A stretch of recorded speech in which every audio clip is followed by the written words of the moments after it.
Hello friends, so today we're going to discuss a previous contest hosted by LeetCode, contest named Weekly Contest 208.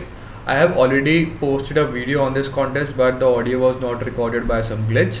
That's why I had made that video private, but I am again recording this video. So let's start the first three problems in this video. The first problem is crawler log folder, in which, as you can see, LeetCode file system keeps a log each time some user performs a change folder operation. Now, as you can see, you are given that you are in the main folder. Now you can do three types of operation: dot dot forward slash x forward slash. What does this mean?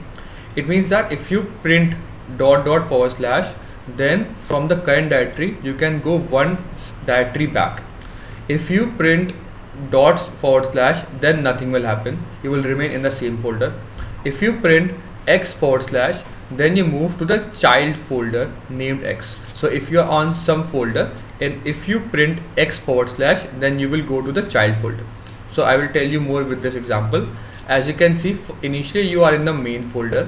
Now if you click d1 forward slash, then you will go to the child folder, which is the child folder of main, d1. Then when you click d2 slash, then you go to the child folder of d1, which is d2. Now if you click double dot backslash, then you will go one step back, okay, which is now you are again in d1. Now if you click type d21 forward slash, then you will go to a child of d1, which is d21. Now if you click dot forward slash, then nothing will happen, you will remain in this folder. Now you have to tell what is the depth at which you are. As you can see, you are at the depth of 2, so you have to return out 2. So the simplest explanation for this question is, you can keep track of how much you are going inside every folder, and if you go back, you will subtract 1 from that. So you will keep on track of the depth you are going with every operation like this, and then after all this operation, you will output the answer what is the depth of your iteration. So I will take down to the code part now because it is very simple. So as you can see, this is the log size, this is the size of this logs which is given to you, the strings, then total. Now iterate over all the logs which is given to you, log table, as you can see. Now there can be two cases how to get information, or you can pass the string, but it is simple. As you can see, there are only three types of string: dot dot forward slash and x dash. So x can be anything, but as you can see, if this is a string, then the first two characters are dot. If this is a string, only the first character is a dot, else there is some string which consisting of x. So what you can easily do here is, you can, in this log, the ith log, you can check if both the first and the second character are dot. It means that you are in the first type. So for the first type, you will subtract your total. So total will keep track of what is the total depth till now, okay, in which folder you are. So total minus, but you cannot go beyond minus, because you cannot go beyond main. Main is the 0th depth, so you cannot go beyond main folder. So you have to keep in mind that you have to do a max of 0 and minus of total. Else if just this is only a one dot, then you will continue, which means that you will do nothing. But if there is some x forward slash, then you will go one step ahead, and which means that you are going one step in the forward depth. So total plus. So after doing all of these n logs operation, you will return out total, which is the total depth at which you are. Okay, now let's move on to the next question, which is maximum profit of operations a sentinel wheel. So you can read down the problem statement, but in simple terms, you are given some wheel in which there are some queue, in which the people come and want to write this queue. Okay, at a given point of time, there is the queue given to you. So as you can see, at the first hour, 8 people are standing in the queue. At the third hour, 3 more people will come. And as you can see, this is the timestamp of number of people who will come at the given time in the queue. Initially, let's assume there is no people. Then at the first hour, 10 people will come. After second hour, 9 people will come. After third hour, 6 people will come. And after that, no people will come. But as you can see, there are 4 positions in which the persons can sit. And at each gondola, 4 person can sit. So in total 16 person can sit, but at one time 4 person can sit in one gondola. Now to operate this giant sentinel wheel, you have to charge like you will be charged running costs because you will use some electricity, but also you will charge some money from the customers which will come to ride this gondola, or like, sorry, the sentinel wheel. So you will charge $5, like as you can see, boarding cost for every person, and this is the running cost for moving this wheel. So running cost means if you rotate this wheel 90 degree, what is the cost you will have to pay. So now as you can see, you can understand more with this example. Now this is the initial wheel state which is 0 everywhere. Now at the time first 4 people come, but because as you can see, though 4 people will come in the queue at time equal to like 1 hour, but only 4 person can sit. There are 8 people in the queue, but only 4 person can sit. So the first 4 person will sit in the gondola, and the total cost that the current profit for you is, because 4 person has sit, so 4 into the total boarding cost is 5 minus how much cost it will take to run for 90 degree, it is $6. So minus $6 because you have only turned it 90 degree. Then after you have turned this 90 degree, 4 people are sitting here, again a 0 gondola will come to your point. And now because there are 4 persons available still standing, because 4 person has gone in this gondola, 3 more person will come. So at this current point there are 7 persons in the gondola, or like waiting.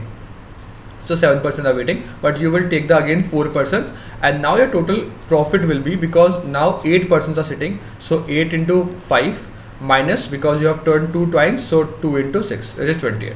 Now again 3 persons are left, so you will again turn this out. Now 3 persons will sit, and as you can see now total person sitting is 11, so 11 into 5 minus 3 times you have turned, so 37, and that's the maximum profit you can get. So you have to tell us what is the number of times the wheel should be rotated. As you can see, after 3 times the profit is actually increasing every time, and after 3 times of rotation the profit will become the maximum, and thus you have to rotate this wheel 3 times. So you actually have to output the number of times you have to rotate this wheel. Now as you can see, the constraints, it is 10 to the power 5, so you can do this in O of n, or like you can iterate over, or like you can just do this in a brute force way. So what you can do, you have to keep track of number of people which are coming to the gondola at every time, how many persons are sitting in the gondola, what is your running cost, like what is the profit till now, and at the maximum profit you have to store what is the maximum number of turns you have taken till now. And if the profit is, so as you can also see, the profit can also be negative, like there is no profit in doing some rotations. So if there is no scenario of profit, then you have to return out -1 if there is no positive return. Okay, so that thing is, you have to also keep in track of that also. So what you can easily do, I'll show you with the code also, but like you can keep track of, like let's assume there are 8 persons, then there are 3 persons, so you can keep track of total persons till now. Okay, so total person till now. So now because you have, at the first instance there are 4 persons, so you will take 4 persons, and now like 4 persons are remaining. How many 4 persons are remaining? 4, because at the time 1, 8 persons are there, but I will sit 4 persons in the gondola and 4 persons are remaining. So what is the total amount I will get is 4 into 5 minus 1 turn into 6. Now the second point, I will check that, okay, this amount of person come, so I will add this, it will become 7, and I will subtract, like plus 3, sorry, it will become 7, and from this I will subtract 4 again, so it will become like 8 persons into 5 minus 2 into 6. Then after next point I will check that, okay, 3 persons are remaining, so for 3, because I can make like 4 persons sit in the gondola, but still I have 3 persons, so I will make the 3 persons sit in the gondola. So, and I will find out the maximum amount I will get for all the scenarios, because I am doing a brute force way for every case, and then for the maximum case I will store down the number of rotations I will do. Okay, and that's the whole trick for this question. I take down to the code part now to make it more clear. This is the size of the customer of this vector. This is the maximum, which is the maximum profit I will get, which is initialized to -1. Total, okay, and turns, how many turns I will take. Maximum turn, which is the maximum turn, like for the maximum rupees I will store the maximum turns, and total persons. So iterate over all the possible values from I till n. for the ith person, what I'll do, total person, like it will store how many persons are waiting in the queue at the current point. So at time equal to 1, how many persons are waiting, I will add total is initialized to 0, so total people plus the customers, because now 8 persons has come, so 8 persons are waiting, and turn will increase. So now if the total persons waiting in the queue is greater than 4, then I will make all the people sit in the gondola. So the total number of people or in the gondola is total plus equal to 4, and that because now gondola has 4 people, so I have to also subtract 4 from the total persons. Else if there are, like, let's assume less than 4 persons sitting in the, like, standing in the queue at this current point, so I will make the total person 0, which means that I have taken all the persons, and I will add the total number of persons in the total queue, which is like how many persons have visited the sentinel wheel. After this, I will calculate the total value. If the total value is greater than the maximum value till now, I will update the maximum with the total value, and also update my maximum turns with the turns given at this current point. But it can also happen that after this n completed, after all this n, as you can see, like this size is only 2, but after 2 iterations also, like in the first chance 4 person will sit, after second chance 4 person will sit, but the size of this is only 2. I have to again in the end check that the total persons still available in the queue are not less, like if there are some people available in the total queue, I will do this iteration again, and I will just do this same process again. In the end, I will just check that if my maximum, which is the maximum profit I will get, if it is greater than equal to 0, then only I will print out the maximum turns, which is the turn I will do, else I will turn out -1, because if my maximum, which is the maximum profit I will get, is less than 0, then there is no means to do any turn, so I will turn on -1. So that's the second question. Third question is pretty much good. So in which you are given that you can read the problem statement here again, but there are some functions you have to implement. So it is like a throne inheritance. So it is given to you that I will make you understand more with this example. So there are 3 functions. One function is birth, second is death. Okay, first is the initialized function, which will initialize the king name. The fourth is get inheritance order. So as you can see in like kingdoms, there is one king, then the king has some son or daughter, and then they will inherit the king after the king died. But the youngest will not inherit, but the older child will inherit the throne after the king died. So as you can see in this question, you are initialize the throne inheritance function, in which you will initialize the king. So this is the order. Order means like in which order the inheritance will go. Okay, so as you can see, first, because there is only one king, so the king is the ultimate inheritance of the kingdom. After this, king has one child named Andy. So now after king, Andy will take the throne, because Andy is the oldest among all the other children which will come after that. Now after this, king also has one child, Bob, so Bob will have the inheritance after Andy. Okay, so now Catherine will be born, so the inheritance will be king, Andy, Bob and Catherine. But now there is a birth of a child of Andy. As you can see, this is Andy. Now Andy has one child, Matthew. So as you can see, according to this question, the inheritance of Matthew will be before Bob, because as you can see, whenever some child occurs for any person, it will just come after that person. As you can see, now there is another child for Bob, so after Bob, as you can see, it is Alex, so it will come after Bob. Then for Bob, Asha is also there, but because Asha is smaller than Alex, so it will come after this. Then whenever you call this function get inheritance order, you will return out this order, as you can see till now. Now if the function is called death, which means that Bob is dead, so you will remove Bob from this list, and if you again call get inheritance order, you will print out the same list except the person which are dead. Okay, so that's the whole question. I hope you get the question now. You can also click on the link given in the question or the description box and open this question and try to read this problem also. So you can pause this video, and it's a good question, how to get this inheritance order, and also how to keep track of which persons are dead and which are born. So the main crux for this problem is, I will draw it out. First, you have to do a bidirectional relation between them, which means that I want some data structure such that if I put king, or if I put Andy, I can get some number. I can like make some ID for every person. Okay, so let's assume the ID for Andy is 2, and also if I insert 2, I will get Andy. So it's like a bidirectional. If I insert Andy, I will get that the ID of Andy is 2, and if I insert 2, I will get that the for 2 the for ID 2 the person is Andy. Okay, so now if I make this, what I can do, I can also make some array for dead. So because I get I got IDs, so for like I can directly, if I know that Andy is dead, so I will make that, okay, for that second position I will make it cross, so that whenever I'm printing in the end, I will check that if whenever I'm printing, if there is some person which is X which is dead, I will not print it in the last answer.